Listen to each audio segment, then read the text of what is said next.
Bago ka man sa Las Vegas or nakatira ka na rito ng ilang dekada, hindi maikakaila na nahaharap tayo sa isang malaking hamon na may kaugnayan sa tubig at ito ay lalo pa nating mararamdaman sa hinaharap.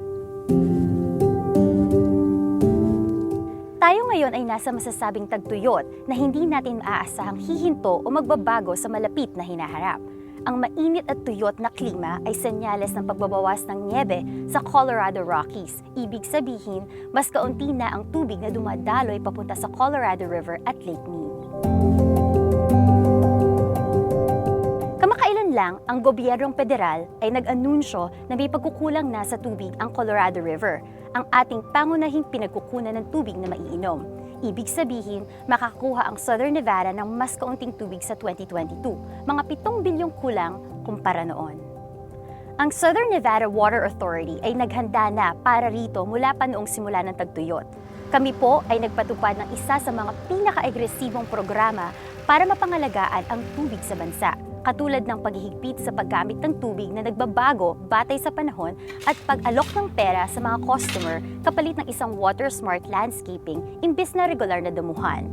Kami rin po ay nagre-recycle ng panloob na tubig at nagtayo ng mga importanteng pasilidad katulad ng pangatlong drinking water intake at low-level pumping station sa Lake Mead upang maprotektahan ang ating supply ng tubig sa kabila ng pagbaba ng level nito. Ano ang ibig sabihin ng deklarasyon ng kakulangan ng tubig para sa iyo at sa akin? Nangangahulugan ito na dapat nating gawin ang ating parte upang mapangalagaan ang ating tubig. Ang pinakamadaling aksyon ang siya pang hindi nagagawa ng marami sa atin. Sa taglaga sa taglamig, kailangan nating ayusin ang ating sprinkler clock bilang pagsunod sa paghihigpit ng paggamit ng tubig. Simple lamang ito. Walang hihigit sa 3 araw sa isang linggo habang taglagas at 1 araw lamang habang taglamig.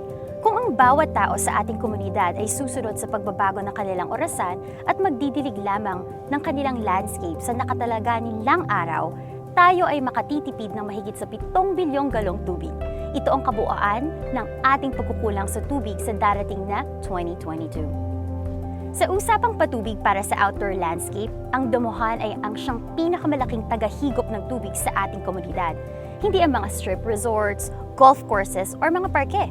Ang mga bahay na single family ang nangunguna sa paggamit ng maraming tubig, lalo na ang irigasyon para sa outdoor landscape. Kung ang iyong damuhan ay hindi nagbibigay ng recreational value, alisin ito. Ang SMWA ay magbibigay sa iyo ng cash incentive para palitan ng isang water-smart landscaping ang uhaw sa tubig mong damuhan. Ang pagsasayang ng tubig ay isa pang tagapag-aksaya ng ating mga likhas na yaman. Kung makakita ka ng tubig na umaagos sa kalye o isang sirang sprinkler na hindi nagdidilig ng damo kundi iba pang bagay, i-report ito upang masabihan ang customer na ayusin ang nabanggit na sira. Ang pagbabawas ng pagsasayang ng tubig sa ating komunidad ay makakatulong sa pagtitipid natin ng milyong-milyong galon ng tubig bawat taon. Tayo ay nakatira sa isang disyerto kaya tayo rin ay dapat mabuhay ng naaayon dito. Ayusin ang inyong sprinkler clocks, palitan ng hindi makabuluhang damo ng mga halaman na bagay sa disyerto, at i-report ang pag-aksaya ng tubig. Kung ito ay gagawin nating lahat, mapoprotektahan natin ang kinabukasan ng ating komunidad.